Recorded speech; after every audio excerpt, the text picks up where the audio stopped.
From an early age and continue to university level. म्हणजे विद्यार्थी जे असतील तर आपण सामान्यतः पाहतो की विद्यार्थी जे असतील तर ते प्रथम वर्षापासून म्हणजे जेव्हा ते बालवाडी वर्ग म्हणा किंवा जे फर्स्ट स्टँडर्ड पासून तर ते युनिव्हर्सिटी लेवलपर्यंत जे आहे तर ICT जे आहे तर आपल्या तिथपर्यंत यूज होतो त्यामध्ये ते पण इम्पॉर्टंट आहे.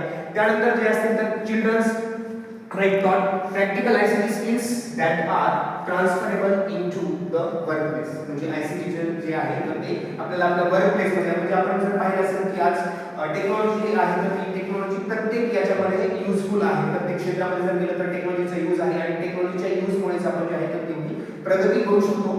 तर त्या प्रकारे ही ICTच्या मदतीने आपण विद्यार्थ्यांना परिपूर्ण आणि सक्षम कशा प्रकारे करता येईल आणि त्या दृष्टिकोनी ICTचा कशा प्रकारे यूज विद्यार्थी दशेमध्ये आणि इव्हन आपल्याला टीचिंग मध्ये पण आपली टीचिंग कम्युनिकेशन म्हणजे कशा प्रकारे इम्प्रूव्हमेंट करू शकतो. त्याच्यानंतर शिक्षकांसाठी त्या व्यतिरिक्त विद्यार्थ्यांसाठी ते कसं युजफुल असेल याविषयी आपल्याला यामध्ये माहिती पाहिजे आहे. त्यानंतर नेक्स्ट स्लाइड आहे.